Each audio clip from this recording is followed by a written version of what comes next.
The dining room glowed with the soft light of a chandelier, but the air was sharp with tension. At the head of the long mahogany table, Vincent Morrison's booming voice shattered what was supposed to be a peaceful family dinner. "You're worthless trash, and my son deserves better than you," he declared, his words echoing off the walls like a hammer strike. Every fork froze mid-air. 23 relatives turned their heads in unison, their stunned silence pressing down heavier than the chandelier's glow. Across the table, the young woman he had insulted sat frozen, her fork hovering near her mouth. Her name was Ruth Peterson, and though her chest burned with humiliation, her voice stayed steady when she finally answered. "You're absolutely right, sir." Her tone was calm, deliberate, as she set her fork down and folded her napkin with precision. Gasps fluttered across the table. Vincent's wife, Patricia, shifted uncomfortably in her chair, her painted lips parting in embarrassment. Isaac Morrison, Ruth's husband, looked as though the blood had drained from his face.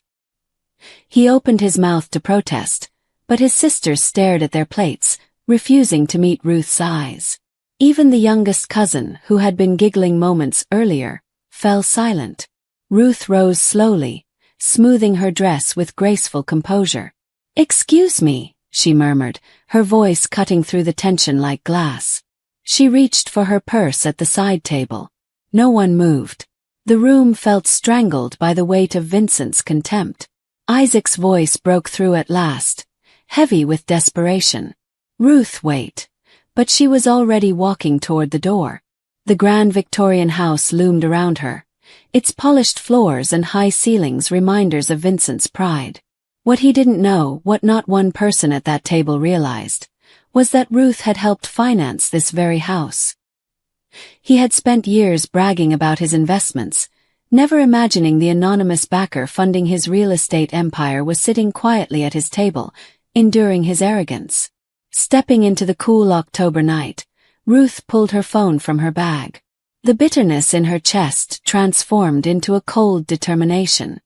Her fingers scrolled through contacts until she found the number she needed. "Hello, Patricia," she said when her lawyer answered, her voice calm despite the storm raging in her heart. "It's Ruth. I need you to draft withdrawal notices for the Morrison development project. All funding, all partnerships, everything. I want them ready to send tomorrow morning." On the other end, her lawyer hesitated. "Ruth, are you certain? That's a substantial investment to pull out." Ruth glanced back through the dining room window, where Vincent gestured wildly to his relatives, probably spinning a story about why she deserved to be humiliated. Her lips curved into a grim smile. "I've never been more certain." Sliding into her Tesla, Ruth exhaled deeply. The irony wasn't lost on her. That evening, Vincent had bragged endlessly about his newest venture, a $15 million mixed-use development that was set to break ground Monday. He didn't know that his so-called worthless trash daughter-in-law was the very investor funding his dream. Now, with one phone call, she could strip it all away.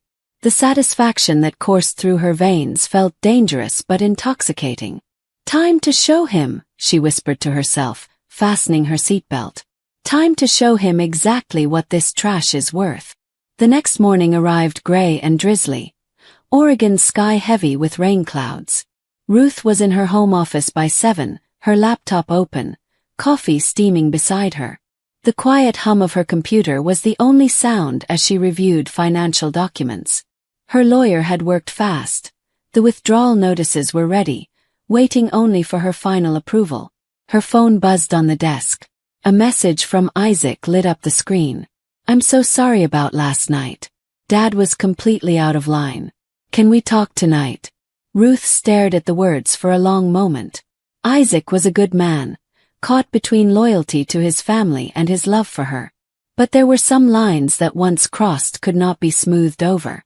She typed back simply, "I'm fine. At work early. Talk tonight." Isaac thought she was just another finance employee, someone working quietly in the background at a corporate office. He had no idea that his wife wasn't a simple analyst but the CEO of Crystalia Holdings, an investment firm she had built from scratch. He didn't know that she had been secretly funding his father's company for the past 18 months. He didn't know that the very projects Vincent bragged about were standing on Ruth's money. Ruth closed her eyes briefly, recalling all the family dinners where Vincent had belittled her for not having real work. The irony was exquisite. "He'll know soon enough," she whispered into her coffee cup. Her fingers hovered over the mouse as she opened the Morrison file. The numbers were staggering. Vincent's company was leveraged so heavily on the new project that without Crystalia's money, he would crumble. All of his properties had been tied up as collateral, betting everything on the Crown Plaza development. Ruth imagined the look on his face when he realized his empire was about to collapse, not because of market forces or poor timing, but because the woman he had called worthless trash had withdrawn her hand. She smiled to herself, a smile both sharp and dangerous. At precisely 9:30 a.m., Ruth picked up the phone. "Send the notices," she said to her lawyer. "All of them. Every single one. I want Vincent Morrison to receive 3 messages at exactly 10 a.m. sharp. First, his lawyer gets the official withdrawal. Second, Isaac receives a text explaining the truth, that I'm the investor his father has been praising. Third, Vincent himself gets a text from me." She paused, letting the silence stretch. "It will say simply, 'Don't mess with trash.'" Her lawyer hesitated. "Ruth, this will destroy him. Are you absolutely sure?" Ruth turned her chair toward the window, watching raindrops trail down the glass. She thought of Vincent's face the night before, twisted with disdain, his voice booming in front of 23 witnesses. She thought of how not a single person defended her. She thought of how her husband sat frozen, unable to challenge his father. The humiliation still burned, but now it was wrapped in steel. "Yes," she said softly. "I'm sure. Send them." At 10 a.m. precisely, Ruth sat in her office, watching the digital clock tick.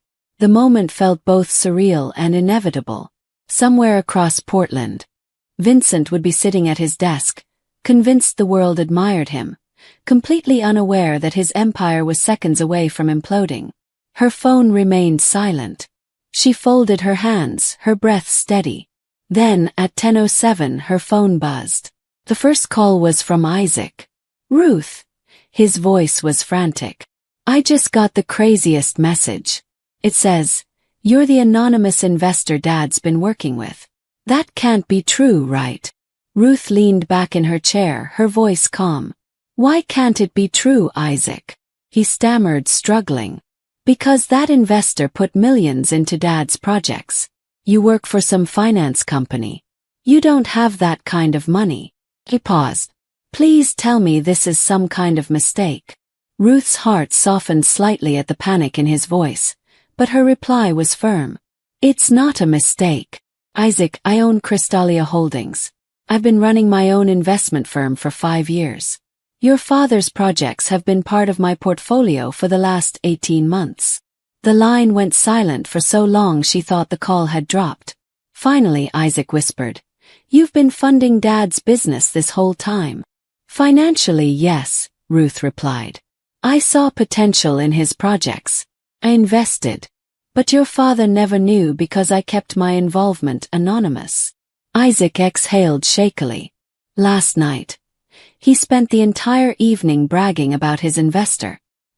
He kept saying this person had vision, that they understood quality development." His voice cracked. "He was talking about you. He didn't even know." Ruth rose from her chair and walked toward the window, watching the rain blur the city skyline. "That's the irony, Isaac. He praised me without realizing it. He built his pride on my investments, then called me worthless trash in front of everyone." Isaac's tone grew desperate. "Ruth, what did you do?" "That text, it mentioned withdrawals." Her phone buzzed again. Vincent's name appeared on the screen. "Isaac," she said calmly, "your father is calling me. I think he's figured it out." "Don't answer," Isaac pleaded. "Please, let's talk first." But Ruth was already declining the call, opening her laptop to check her emails. Sure enough, frantic messages were pouring in. first from Vincent's lawyer, then from Vincent himself, each one more desperate than the last. Ruth's lips curved into a grim smile. Isaac, your father is about to learn the most expensive lesson of his life. The Crown Plaza project is dead. Without my funding, he can't cover his loans. His entire empire will collapse within 60 days. Isaac's breathing quickened on the other end of the call. Ruth, he's my father. Please don't do this. He'll lose everything. Ruth's voice was calm but firm. Isaac, last night your father told the entire family I was worthless trash. Do you want me to keep funding a man who humiliates me in public while living on my money? Isaac fell silent, torn between love for his wife and fear for his father. Ruth could almost hear his heart breaking through the line. You don't understand, he whispered. No, Isaac, Ruth corrected. Your father doesn't understand. Not long after, her office door burst open. Vincent stormed inside, his face red, his silver hair disheveled. Isaac trailed behind him, looking ashamed. This is impossible, Vincent roared. You can't be Crystalia Holdings. That's a major investment firm. Ruth gestured toward the chair. Please sit, Vincent. Or should I say Mr. Morrison, since this is business now. Vincent remained standing, gripping the chair so tightly his knuckles whitened. You're a housewife, he spat. You don't have millions of dollars. Ruth opened her laptop and turned it toward him. Meet Ruth Peterson, CEO and founder of Crystalia Holdings. I've managed over 50 million in assets since graduating from Wharton. Vincent's face drained of color as he stared at the screen. This can't be real. It's very real, Ruth replied coolly. Would you like me to show you the records? Every dollar, every contract, every permit that kept your business alive came from me. Isaac shifted uncomfortably by the door. Dad, he said quietly, it's true. Every success you've had this past year was because of Ruth's money. Vincent collapsed into the chair, his arrogance cracking. But you never said anything. You just sat there while Ruth leaned forward. While you lectured me about real work. While you called me trash. I sat there funding your life. Vincent's voice grew desperate. You can't do this. I have contracts, commitments. The groundbreaking is Monday. Ruth stood and walked around the desk to face him directly. Vincent, last night you declared I was worthless. You humiliated me in front of your entire family. And yet, I was the only thing keeping your empire afloat. His phone buzzed furiously on the desk. Ruth pointed to it. That's probably your contractors. They've already received cancellation notices. Vincent's trembling hand reached for the phone. No, this can't be happening. For the next 3 hours, chaos reigned. Vincent paced his office like a trapped animal, answering call after call. How much? No, that's impossible. We had a payment schedule. He barked into the phone. Another call came in. Patricia, it's Vincent. I need to know my legal options for forcing an investor to stay on board. Ruth calmly looked up from her laptop. Vincent, don't waste your money. Every contract I signed included a withdrawal clause. What I did this morning is completely legal. Vincent spun toward her, eyes blazing. You planned this. Ruth shook her head. No. I made the decision last night at 10:07, the moment you called me worthless trash. Isaac finally stepped forward. Dad, do you realize what you've done? Ruth wasn't just an investor, she was family. She was supporting you while you treated her like nothing. Vincent's phone rang again. This time when he answered, his face turned white. What do you mean foreclosure proceedings? 60 days. That's not possible. He hung up slowly, his voice breaking. Ruth tilted her head. Your primary lender. Vincent nodded numbly. We used the Crown Plaza project as collateral. Without it, the bank is calling in everything. Ruth's eyes hardened. Then your empire falls, Vincent. Vincent sank back into his chair. His arrogance shattered. Please, Ruth. I'll apologize. I'll make it right. Ruth crossed her arms. You'll apologize because you've lost money, not because you respect me. That's not the same thing. Isaac looked between them, his face pale. Ruth picked her bag. Vincent, you praised your mysterious investor for vision and brilliance. You never imagined it was the same woman you dismissed as worthless. Now you'll learn what happens when trash walks away. Vincent's phone buzzed again, but Ruth was already heading for the door. 2 weeks later, Ruth sat at her favorite coffee shop downtown, reading the front page of the Portland Business Journal. The headline made her smirk. Local developer files for bankruptcy after mystery investor withdraws support. The article described in detail how Vincent's company had gone from rising star to financial ruin in just 14 days. Isaac slid into the seat across from her, looking tired. It's official, he said. Dad lost everything. The office, the rentals, even the house. Ruth stirred her latte. And how is he handling it? Isaac sighed. Badly. He still thinks this is a misunderstanding. He asked me yesterday to convince you to meet him. He thinks he can explain why the family needs you. Ruth nearly choked on her coffee. The family needs me. After being called trash in front of 23 people. Isaac rubbed his temples. He doesn't see you as the investor. In his mind, you're just my wife, who happens to own the company investing in him. He can't accept that you personally made those decisions. Ruth glanced out the window at the empty construction lot where the Crown Plaza should have been breaking ground. A sign read project postponed. She smiled faintly. His failure has become my opportunity. 3 developers have already contacted me about partnerships. Vincent's collapse spread quickly through Portland's business circles.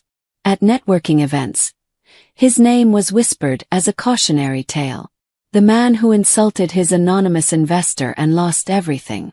Potential partners quietly withdrew interest, not wanting to work with someone who couldn't recognize the person funding his empire.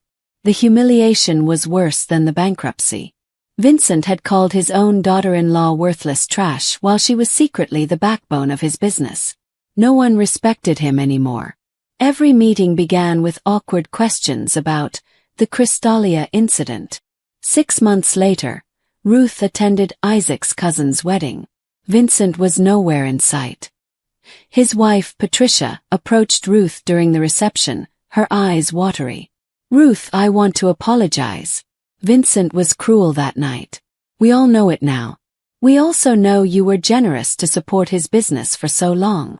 Ruth studied her for a moment, then gave a polite smile. I accept your apology, Patricia. But some damage cannot be undone. Patricia nodded, her shoulders slumping. The family ties had been scorched beyond repair. Meanwhile, Ruth thrived. Her firm grew stronger than ever. Developers who had once hesitated now sought her out, impressed by her strategic withdrawal from a toxic partnership. At her new downtown office, she signed contracts with companies eager to work with someone who combined financial brilliance with unshakable principles. She didn't even need to spread the story. Vincent himself had made her reputation shine brighter by underestimating her so publicly. Respect came easily now, not because she demanded it, but because people understood she had earned it. Vincent, on the other hand, spiraled downward. His bankruptcy stripped him of properties, influence, and pride. Friends distanced themselves, unwilling to be associated with a man who had mocked his investor and lost everything. Even his marriage crumbled. Patricia could no longer endure the humiliation or the financial wreckage. Their children, once loyal, pulled back after realizing their father had depended on Ruth's money while belittling her at every opportunity. Vincent's empire had fallen, but worse than that. His mask had slipped, showing everyone the contempt that lived inside him. Attempts to rebuild were pitiful. Vincent tried to start new ventures, but investors laughed him out of the room. How could you not recognize your own daughter-in-law as your backer? They whispered. If you couldn't respect the person funding you, how can we trust you? Eventually, the once proud mogul took a junior role at another developer's firm, far beneath the man who had once boasted about his brilliance. Portland no longer saw him as a visionary, but as a warning. A man destroyed by arrogance. One crisp spring morning, Ruth stood on the balcony of her new office tower overlooking the city. Below, workers buzzed around a construction site that Crystalia Holdings had funded. This time, the developers respected her, valued her input, and treated her like the partner she was. Isaac joined her, slipping his arm around her waist. "You changed everything," he said softly. Ruth looked at him, her expression steady. "No, Isaac. Vincent changed everything when he called me trash. I just stopped pretending my value was invisible." Isaac kissed her forehead gently. "I'm proud of you, Ruth. I just wish my father had seen what you were really worth." Ruth sighed, her eyes scanning the skyline. He did, Isaac. He just couldn't accept it. Pride blinded him. Isaac squeezed her hand. "Do you think he'll ever recover?" Ruth's voice was soft but certain. "No, not really. Money can be rebuilt, but respect, once lost, it doesn't come back." Isaac nodded quietly, his face heavy with sadness. He knew she was right. Later that evening, Ruth sat alone in her home office, reviewing contracts for her next project. The lamp cast a warm glow across the papers, highlighting words like equity, partnership, growth. She paused, staring at her reflection in the window. She remembered sitting at that dining table months ago, humiliated, called trash in front of everyone. She remembered the fire that had ignited inside her.